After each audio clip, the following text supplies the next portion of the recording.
Hi, everyone. Good afternoon. Thanks for joining us for Conversations Over Coffee with me, Rabbi Steve Wernick of Beth Tzedek Congregation in Toronto, Ontario. Today, I am delighted to welcome Consul General Idit Shamir to the conversation. I look forward to asking her about diplomacy, what is a Consul General, about economic relationships, Israel's goals within Toronto and in Canada, and other a century of topics as it relates to Israel and the Jewish people and the world. But before we get to that, we're on Facebook, YouTube, and BethTzedek.tv. If you like today's conversation, don't forget to give us a thumbs up and share with your friends. Comments are always appreciated and help us get the conversation to more people. If you have questions for our guest, please put them in the Facebook or YouTube chat, and we'll do our best to bring them into the show. And with that out of the way, allow me to introduce our guest, Consul General Idit Shamir, who began her term as Consul General of Israel in Toronto, Western Canada in August of 2021. Ms. Shamir brings rich diplomatic experience from her service in China, Japan, Thailand, and Cambodia. Her most recent postings included Head of Special Projects at the Economic Division of the Ministry of Foreign Affairs, and until recently, she worked on the economic implementation of the Abraham Accords. Outside of government, she's joined UNESCO at the United Nations Economic and Social Commission, Regional Hub for Asia and the Pacific, and served as Program Specialist, Gender and Basic Education, Program of Education for All, and lots of other work with the Foreign Service, and even before that in the private sector as a lawyer. Idit, it's really wonderful to have you. Good afternoon. Thank you so much for having me. It's a great pleasure. Is there something from your bio that I neglected to mention that you think is especially relevant? I don't think you've neglected anything, but when I was growing up, my dad worked in the military, and we lived just across the border in Michigan for a couple of years, and I got to study in Hillel Day School in the Jewish education system. And I think that is actually something that really helped formulate what I am today. And also, oddly enough, we had a very uncommon youth movement, Bnei B'rith youth organization in the small town that I lived in. And I think this is something that also some of your audience might be able to relate with. So that was also quite an influential thing in my biography that brought me here today. You know, it's interesting. We of course we host Shinshinim, the young ambassadors from Israel through the WZO and the Jewish Agency as part of our relationship with Israel. And one of the things that we pointed out this last Shabbat when they give a Devar Yisrael very often at a part of our services, as well as recite the prayer for the state of Israel. This was the first time in their lives they ever had an aliyah to the Torah as women, as Jewish women, young women in Israel. So I'm always curious about the ways in which people that have spent significant time in North America and then go back to Israel, the way in which those experiences have influenced them. Since you opened the door, when you look back at those experiences growing up in Michigan, what are the ways that you see, that influence today to your role as a diplomat? I think it was extremely influential because it was, I think, the first time that I kind of deeply realized that not everybody sees Israel and experiences Israel the way that I do. And I think these were actually the seeds of when I started to want to, to be more involved in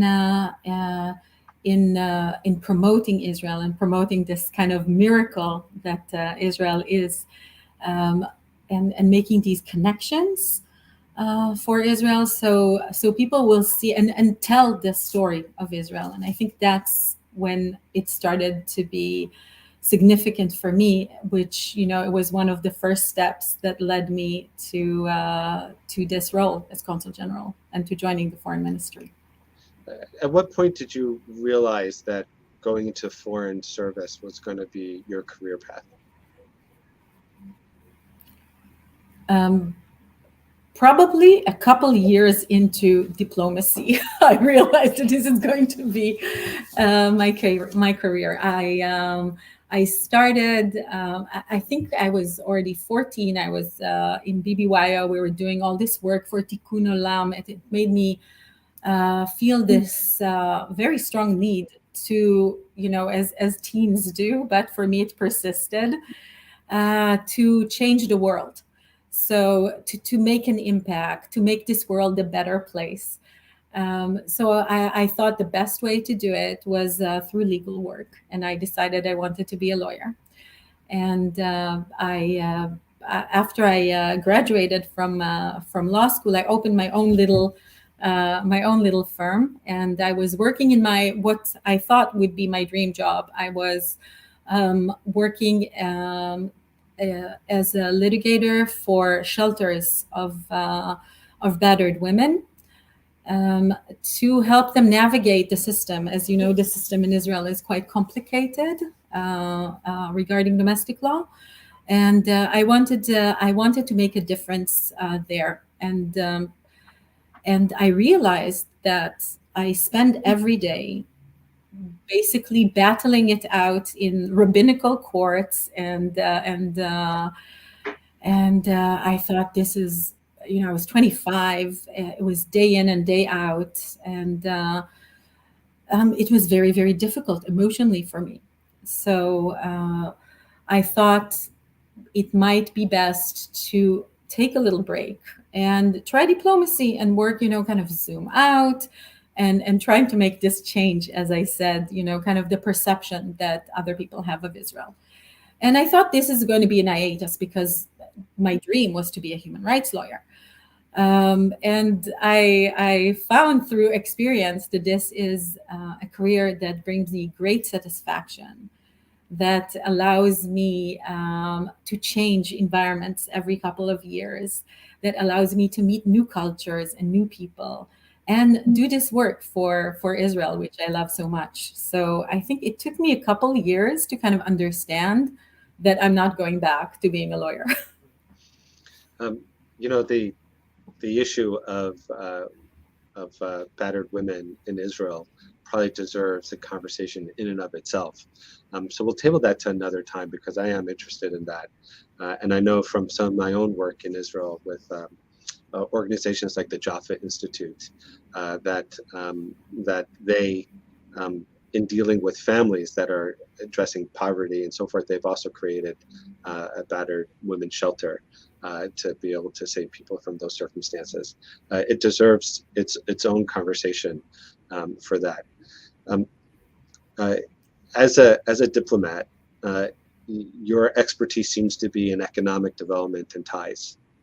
You spent a lot of time in Asia. What was the work that you did in Asia with regards to building the relationship with Israel in particular? But it seems that your focus was around economic cooperation and ties. Tell us a little bit more about that. I think the story is always to tell the story of Israel. It might be in the mission is always the same. It varies in context, but the mission is always the same. It's to tell the story of Israel and to create these win-win partnerships. And I think when working in a developing world, in Southeast Asia, or working with countries like Japan and China, you always find that the political echelon and the people are very much interested in making a better life for their people. And we know that when you connect and bring what the two sides have, the best things that the two sides have to offer, and you create this dialogue, it creates a better environment for the people. It creates prosperity. And I think sometimes you do it through culture, through academics, and I think a very tangible way of doing it is through connecting economics and increasing trade, creating jobs. And now that COVID made made it so difficult for so many people, I think it's extremely effective to work and to focus on economic cooperation here in Canada. Mostly when we see that the two economies are very similar. Of course, Israel's it's much smaller, but very innovative, very tech-oriented, based on diversity of population and high quality of education facilities. So I think there's so much to do here, as there was in Asia, but on a different level, and it will bring different benefits. But the purpose is the same. What are some of the specific goals that Israel has in terms of forging those relationships in Canada? I think initially, what we see now is that there is not enough knowledge on the two sides. What is available in Israel? What Israel can offer? What is Israel's added value? And vice versa. For Israelis, they're not sure. Why Canada? And we have the U.S. as this great giant, as this great magnet that both Israeli businesses and Canadian businesses kind of gravitated towards. I think what COVID did was actually change this in some ways. And companies in Israel and in Canada understand that they need to look to diversify. They need to find other markets. They need to make sure that if a crisis occurs, they are not only reliant on one source of income or on one source of products. And this usage of virtual meetings, as we are using now, has actually made this process much easier. Because before, when companies wanted to quote unquote kick the tires, see what opportunities are available in the other country, in Canada or in Israel, it seemed like quite an investment. The flight seemed long, even though it's the same to the US. The expenses is not insignificant, and the time the time resource is something to consider. But now, when we could do these initial meetings and we can facilitate these initial meetings between the different ecosystem, between the different ministries, between the different businesses, through these virtual platforms, we can create these initial interests without consuming so many resources, and it's environmentally friendly. So the second time, the initial interest is kind of peaked, and then going forward, when you have a partner, you can build the relationship in person once you've already understand that there is a common ground to work on. I'm still unclear, though, about what are the industries that are most opportune for Canada and Israel to collaborate on. Are we talking about cybersecurity? I mean, we're talking about the normal stuff that we hear about in the news: cybersecurity, healthcare, defense, other electric cars, and like the Mobile for example. Where are the prime opportunities for interaction and collaboration and expanding markets? For us, I think we're going to focus in the near future. All of the sectors that you've mentioned are very significant, and there are many opportunities in all of them.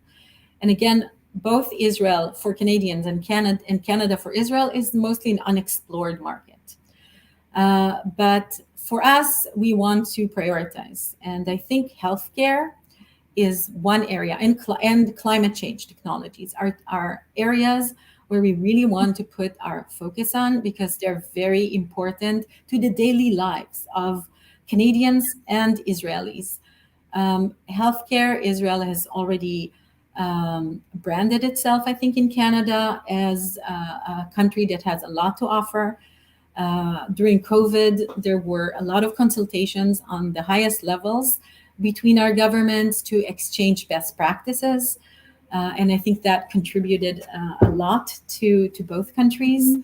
And when it comes to medtech and digital health, I think Canada now is going through a change, and Israel has. And since there are similarities, we both have public health care, but there are differences. So we can learn from each other.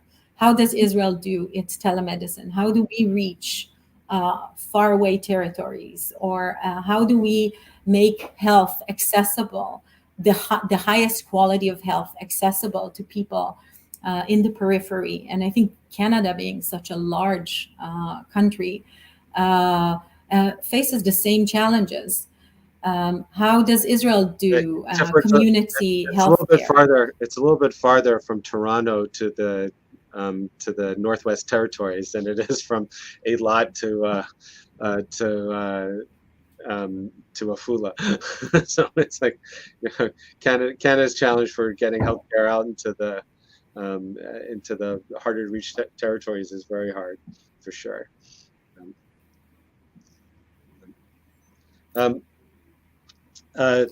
Yes, absolutely. And again, we also have, when we're looking into this health cooperation, there are 70,000 Israelis in the GTA, which is a very significant number.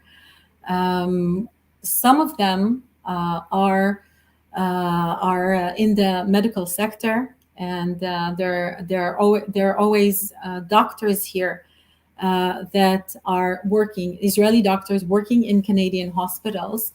Either if they stay in Canada or they go back to Israel, we already have these person-to-person connections that are important in diplomacy and are important whenever you make a connection between sectors. So we already have these champions who know what these two sides have to offer and why we should connect it. And we should just offer and create more platforms for these connections and make opportunities for better healthcare for Israelis and Canadians, and to connect these innovation and research institutes that work on medtech, for instance. Idit, we have a question from one of our viewers who's asking a question really about water and climate change, that the prairies in Canada are suffering from a drought.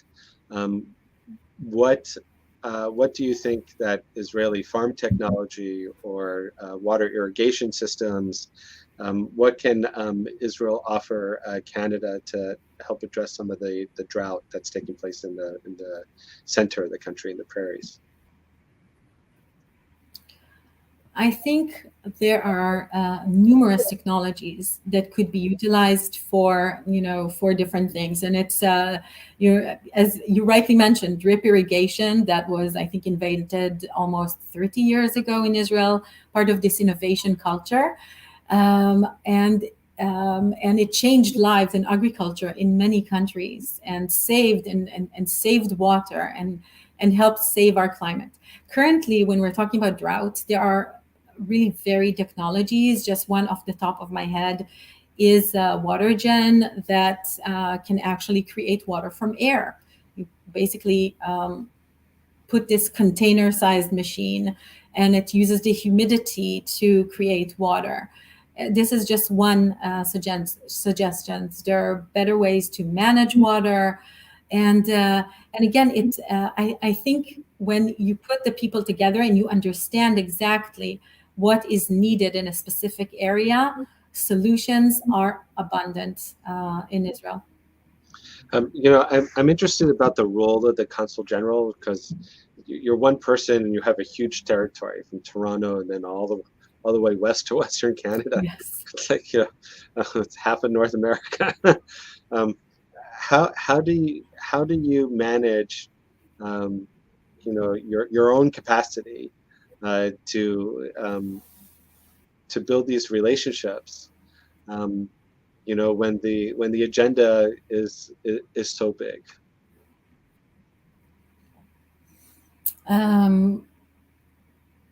I think we always try to stay focused, and we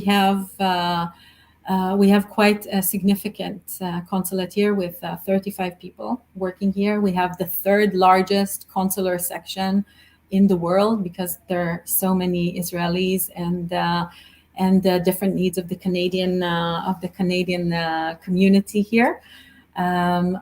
So we really try to ask ourselves, how is this specific activity promoting the relationship between Canada and Israel, making it deeper, making it stronger, making an impact?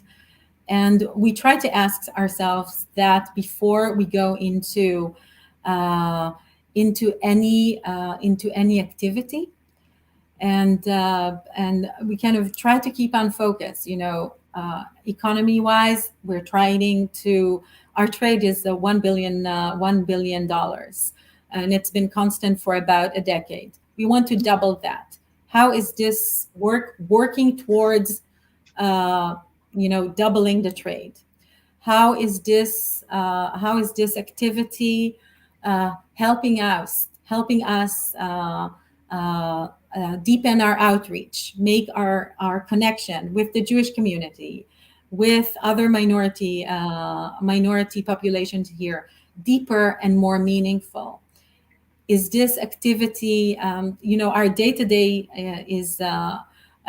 is mostly kind of meetings and connections with elected members with elected officials. So whereas the embassy works at the federal level, the consulate works on the provincial and municipal level to promote Israel interest, to tell this story of Israel. So I think we try in these daily meetings with cabinet members, with members of parliament. We try to see where do we want to go, and how is this going to help us in this kind of long range of making the relationship tighter, more significant, and enhancing this win-win partnership that we want to create. I feel obligated to ask you about anti-Semitism, and especially the aftermath of the last Israel-Hamas war. It took a lot of Canadians, especially Canadian Jews, by surprise. It really raised an antenna of concern. Are you finding that it's getting harder to tell the story of Israel on the provincial and local level as a result of just the changing nature of politics around the world, including here in Canada?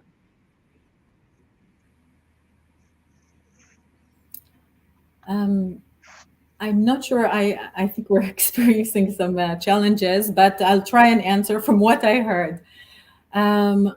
Anti-Semitism is a constant thing that we are monitoring, that we are experiencing here. As you know, in the May demonstrations, we had our consulate defaced. We had people trying to sneak in and cause mischief, and we have weekly demonstrations. Again, very loud demonstrations against us. I think, unfortunately, now we see a thinly veiled anti-Zionism slash anti-Israel. That's basically anti-Semitism masquerading as anti-Israel and anti-Zionist demonstrations. I think we all feel that it has reached a peak, and it's a huge concern. If the recent survey done here in Canada showed that a third of Canadian youth feel that the Holocaust is exaggerated or fabricated, I think that's a huge concern for all of us here in the community. And while at this stage, when we are approaching the different provincial governments, I cannot say that I've encountered any anti-Semitism in the day-to-day life. People experience it very significantly, and we can see it mostly on social media, where people are, the keyboard is easy to hide behind. So I think it's a huge concern, and for us, it's very important to partner with the Jewish organizations here who are doing a fabulous job, and do our part in combating this huge threat to Jewish life. What role does the consulate play in forging academic ties between the intelligentsia of Israel and the intelligentsia of Canada, university ties, and do you find that those ties have become complicated as a result of the influence of the more radical left on university campuses? I think when we deal with the heads of the universities, with the president and at the leadership level, it is always extremely friendly and polite. Since I've only arrived a little over 6 months ago, I think it's slightly early to see how. You don't have answers for all these questions yet? Sorry? You don't have answers for all these questions yet? I think always it's good to keep questioning, but we are meeting with the presidents of the universities. We are meeting with the different faculties where we can cooperate with. We are planning different R&D cooperation, different projects. How will they be implemented? Will it be difficult? Will they be received with resistance? I don't know yet. I don't have that experience yet. And I think the last 2 years, because of COVID, have also, kind of the live presence of it was not so felt. It was more felt through social media. Right. But we definitely know that universities are a place where we have to do a lot of work, and we have to tell the story in a very convincing way. I just want to remind our listeners and our viewers, if you have a question, this is your last call for a question. Be sure to write it in the comment for Facebook or YouTube or at betzedek.tv. Idit, is there something, I do have one last question, but before I get to that, I want to know, is there something that we didn't touch on that you think is really important for our audience to know about the consulate and about your work and the goals that that Israel has on the provincial and local levels? One thing I want to share is that we're the first consulate with all female diplomats at the helm, so it's very exciting. We are looking to connect and showcase the shared values that Israel and Toronto and Western Canada has. We are looking to enhance the ties. We're working around the clock because this is a job that doesn't stop. We're monitoring newspaper. We're monitoring anti-Semitism. We are connecting. We are creating platforms. And we do this with a lot of kind of we're very energetic. We're a new team, not only here but across Canada, with a new ambassador in Ottawa, Dr. Renan Hoffman, and my colleague in Montreal, Ambassador Paul Hirschon. We're all very focused on promoting this relationship. We're very energetic. We work very well together. So I think across Canada, we have a great team that's working to enhance relationship between our two nations. Well, we certainly know that the Jewish community in Canada is very Zionistic. Something I think it's like 8 out of 10 Canadians have been to Israel, and the average number of visits is 6, which is just extraordinary in terms of the relationship that this community has to Israel.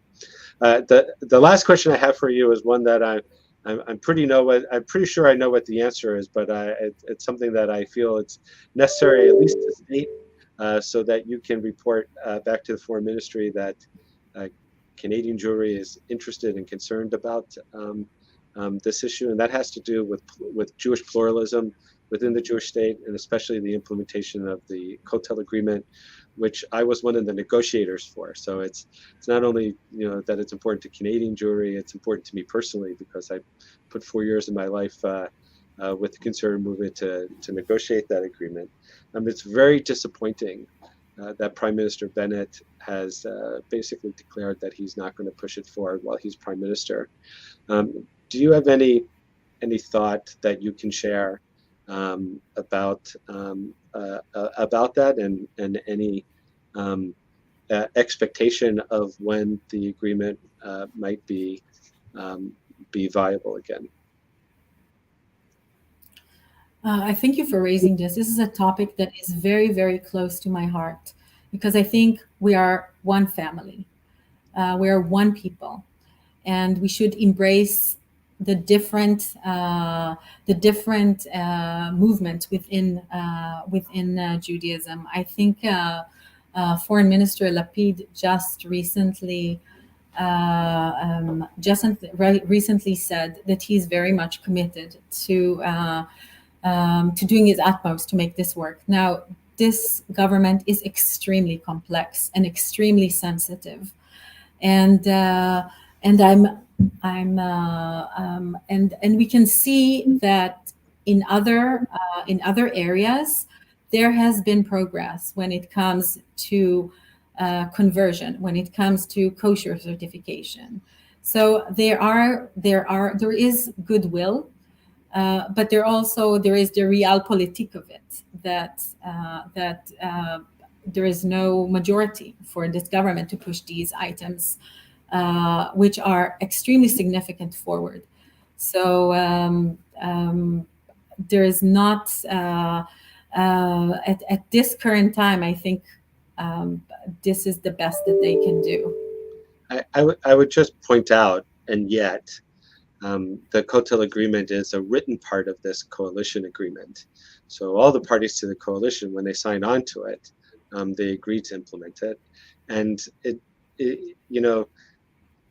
this is also a government that doesn't have any of the Haredi parties in it. And so even though this government is fragile for a lot of different reasons, if there were ever an opportunity to push it forward, it would be now. And Bennett himself, when he was diaspora minister, was very supportive of it and voted for it when he was part of the Netanyahu government. So if you wouldn't mind just sending the message forward of the great disappointment of Canadian Jewry, of which the largest denomination in Canada is conservative Judaism. So that's something that's different about Canada versus the US. The conservative movement, the Masorti movement, is the largest denomination in Canada. I think it's important that we keep the pressure up on the powers that be, that they know that we're watching this and we care about it greatly. Idit, thank you. I will definitely, yes, I will definitely convey this very important message. And as you can see, Prime Minister Bennett, it is in his personal agenda to promote this, and this is something that he strongly believes in.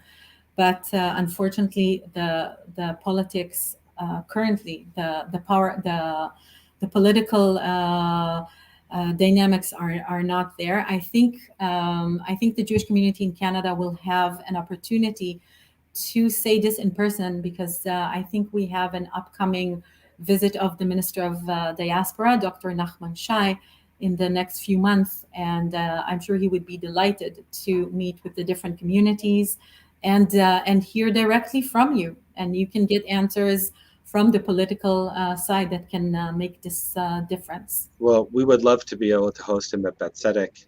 As you know, we have the largest venue in Canada for a Jewish community, and Yes. Nachman is a good friend. So I'll send him a note too to nudge him that if he's coming, he should come and say hello. Idit, thank you so much. We're going to share your social media links, and we're going to encourage those in the community that believe you can help foster economic, cultural, social ties between Canadian businesses and cultural organizations with Israel, to please be in touch with the Consul General. This is a very important element of her work, and of course, it's not just benefiting Israel; it benefits Canada, and we care about Canada's future as citizens of this great country. And so the more that we can all participate in that, the better it is for Canada, the better it is for Israel. Thank you. We'll talk again. There's plenty to talk about between Israel and the and Canada and the diaspora, and I am interested also in the work that you did for women's rights and issues within Israel. I think that's an important learning for all of us as well. Thank you, Idit, for being with us. Thank you, everyone, for joining us. Be sure to check out Beth Tzedek online, www.beth-tzedec.org, for all the wonderful opportunities that we have as a community to partner together and to be inspired and enabled to live a meaningful Jewish life. That's it. Bye, everyone. Bye-bye. Have a good week. Shavua Tov. Thank you.